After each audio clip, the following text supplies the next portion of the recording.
നമസ്കാരം. സോഡിയാക് മീഡിയയിലേക്ക് എല്ലാ പ്രേക്ഷകർക്കും സ്വാഗതം. 2025 ജൂലൈ മാസത്തെ പൂരോട്ടാതി നക്ഷത്രക്കാരുടെ നക്ഷത്രഫലം ഒന്ന് പരിശോധിച്ച് നോക്കാം. പൂരോട്ടാതി നക്ഷത്രക്കാരെ സംബന്ധിച്ച് വളരെ നല്ല അനുകൂലമായിരിക്കുന്ന ഗുണഫലങ്ങൾ അനുഭവിക്കാൻ ഈ മാസത്തിൽ യോഗമുണ്ട്. കാരണം പൂരോട്ടാതി നക്ഷത്രത്തിൻ്റെ ആദ്യത്തെ 45 നാഴികയിൽ ജനിച്ചവർക്ക് കുംഭക്കൂറാണ്. കുംഭക്കൂറുകാർക്ക് 5ാം ഭാവത്തിലാണ് സർവേശ്വരകാരകനായിരിക്കുന്ന വ്യാഴം സഞ്ചരിക്കുന്നത്. അപ്പോൾ നല്ല ദൈവാധീനമുണ്ട്. അതേപോലെ തന്നെ ഭാഗ്യാധിപതി ശുക്രനാണ്. ഭാഗ്യാധിപതി നിൽക്കുന്നത് പഞ്ചമഹാപുരുഷത്തിലെ മാളവ്യ യോഗം ചെയ്തിട്ട് ലഗ്നത്തിന് 4ാം ഭാവത്തിലാണ്. അപ്പോൾ അത് കാരണം നല്ല ഭാഗ്യം അനുഭവിക്കാനും നല്ല ദൈവാധീനമുള്ളൊരു മാസമായത് കാരണമുണ്ട് സാമ്പത്തികമായ നേട്ടങ്ങൾ അനുഭവിക്കാനൊക്കെ സാധിക്കും ഈ മാസത്തിൽ. മാത്രമല്ല ഗീതപ്രിയോ രജക്ത പരിസ ശ്രീ സദ്വസ്ര ഭൂഷണിയുധോ വിഷയോപഭോക്ത എന്ന് പറയുന്ന യോഗം ചെയ്തിട്ടാണ് ശുക്രൻ അവിടെ നിൽക്കുന്നത്. അപ്പോൾ അത് കാരണം കലാപരമായിരിക്കുന്ന കാര്യങ്ങൾ ആസ്വദിക്കാനായിട്ട് സാധിക്കും. കലാരംഗത്തുള്ളവർക്ക് നല്ല സാമ്പത്തികമായിരിക്കുന്ന നേട്ടങ്ങളും മാനസിക സന്തോഷം അനുഭവിക്കാനായിട്ട് സാധിക്കും. എല്ലാ ഭൗതിക സുഖങ്ങളും അനുഭവിക്കാനായിട്ട് സാധിക്കും. നല്ല വസ്ത്രം, യാത്രാസുഖം മുതലായിട്ടുള്ള ഗുണങ്ങൾക്ക് യോഗമുണ്ട്. അതേപോലെ തന്നെ നല്ല ഭക്ഷണം, കിടപ്പ്, ഇങ്ങനെയുള്ള കാര്യങ്ങളിലൊക്കെ അനുകൂലമായിരിക്കുന്ന ഗുണഫലങ്ങളാണ്. നിപുണായോഗമുണ്ട്. അപ്പോൾ നിപുണായോഗമുള്ള കാരണം കൊണ്ട് നന്നായിട്ട് സംസാരിക്കാനും സംസാരം കൊണ്ട് നേട്ടങ്ങൾ ഉണ്ടാക്കാനും പറ്റും. ചെയ്യുന്ന പ്രവൃത്തിയിൽ നിപുണത പ്രദർശിപ്പിക്കാനായിട്ട് സാധിക്കും. മാത്രമല്ല ലഗ്നാധിപതി നിൽക്കുന്ന ലഗ്നത്തിൻ്റെ രക്ഷാസ്ഥാനത്താണ്. അപ്പോൾ സ്വയം മുന്നിട്ടിറങ്ങി ചെയ്യുന്ന കാര്യങ്ങളൊക്കെ വിജയിക്കാനുള്ള യോഗമുണ്ട്. അത് മാത്രമല്ല മീനൻ രാശിയിൽ നിൽക്കുന്ന ശനി ആയത് കാരണമുണ്ട്. അതല്ലെങ്കിൽ ലഗ്നാധിപതി മീനൻ രാശിയിൽ നിൽക്കുമ്പോൾ ജലചര ധനഭോക്ത എന്ന് പറയുന്നൊരു യോഗമുണ്ട്. അതായത് കടൽ കടന്ന് പോവുക, വിദേശത്ത് പോവുക, വീട് വിട്ട് തൊഴിലെടുക്കാനൊക്കെ ആഗ്രഹിക്കുന്നവർക്ക് അതിനൊക്കെ സാധിക്കുന്ന ഒരു സമയമായിട്ടാണ് കാണുന്നത്.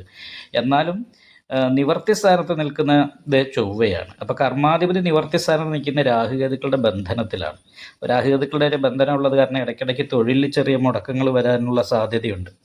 അതുപോലെ തന്നെ സഹായികളായിരിക്കുന്ന വ്യക്തികളുടെ പെരുമാറ്റം ചില സമയത്ത് അപ്രിയമായിട്ട് തോന്നാനുള്ള സാധ്യതയുണ്ട്. ഇതുകൂടാതെ മേജറായിട്ടുള്ളത് ഭാര്യയ്ക്ക് ചില്ലറ രോഗാവസ്ഥ കാര്യങ്ങളുള്ള യോഗമുള്ള സമയം കൂടിയാണ്.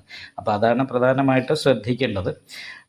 അത് 7ാം ഭാവത്തിൽ നിവർത്തി സ്ഥാനത്ത് പല കാര്യങ്ങളും നമ്മൾ പ്ലാൻ ചെയ്തിട്ട് അത് പിന്നീട് മറ്റൊരു സമയത്തേക്ക് മാറ്റി വെക്കേണ്ടി വരാനുള്ള സാധ്യതയുണ്ട്. നടുവേദന പോലെയുള്ള കാര്യങ്ങളോ അടിവേറെ സംബന്ധമായിട്ടുള്ള രോഗങ്ങളോ അനുഭവപ്പെടാൻ സാധ്യതയുള്ള സമയം കൂടിയാണ്. അപ്പോൾ ആ കാര്യം ഒന്ന് ശ്രദ്ധിക്കണം.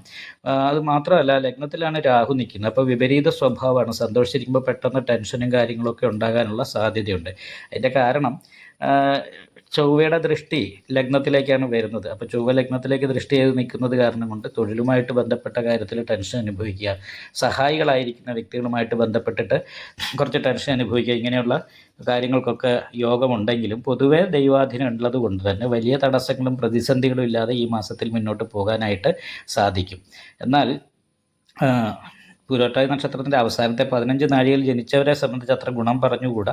കാരണം 4ാം ഭാവത്തിലാണ് വ്യാഴം. കുടുംബസംബന്ധമായിരിക്കുന്ന പ്രശ്നങ്ങൾ കൊണ്ട് വീട് വിട്ടു പോയാലോ എന്ന് വരെ തോന്നുന്ന സമയമാണ്. മാത്രമല്ല ലഗ്നത്തിൽ നിൽക്കുന്ന ശനി അലസത വർദ്ധിപ്പിക്കും, നിരാശ പോലെയുള്ള പ്രശ്നങ്ങളുണ്ടാകും. അതേപോലെ തന്നെ ശുഭപ്രതീക്ഷ നഷ്ടപ്പെട്ടു പോകുന്ന രീതിയിലുള്ള വിഷയങ്ങളുണ്ടാകും. അതുമാത്രമല്ല 6ാം ഭാവത്തിൽ ചൊവ്വയോട് ചേർന്ന കേതുവാണ് നിൽക്കുന്നത്. 6ാം ഭാവാധിപതി 5ൽ നിൽക്കുന്ന കാരണം ശത്രുദോഷം പോലെയുള്ള പ്രശ്നങ്ങൾ കൊണ്ട് മാനസിക ടെൻഷൻ അനുഭവിക്കാനുള്ള ഒരു യോഗമാണ് ഉള്ളത്. ഭവന സംബന്ധമായിട്ട് വലിയൊരു ദോഷം പറയാൻ വയ്യ. എന്നാൽ ലഗ്നാധിപതി 4 നിൽക്കുന്ന നേരം വീടിൻ്റേതായിരിക്കുന്ന നിയന്ത്രണങ്ങൾ കാര്യങ്ങളൊക്കെ ഏറ്റെടുക്കേണ്ട ഒരവസ്ഥ കാര്യങ്ങളാണ് വരിക. അപ്പോൾ ആ ഉത്തരവാദിത്തങ്ങൾ കൊണ്ടൊക്കെ കുറച്ച് ടെൻഷൻ വർദ്ധിക്കാനുള്ള സാധ്യതയാണ് കാണുന്നത്.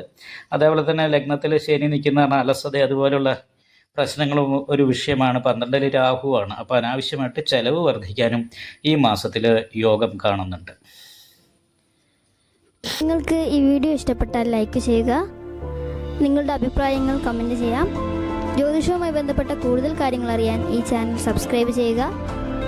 ഞങ്ങളുടെ ഓൺലൈൻ കൺസൾട്ടൻസി നമ്പർ താഴെ ഡിസ്ക്രിപ്ഷൻ ബോക്സിൽ കൊടുത്തിട്ടുണ്ട്. ആവശ്യമുള്ളവർക്ക് കോൺടാക്റ്റ് ചെയ്യാവുന്നതാണ്.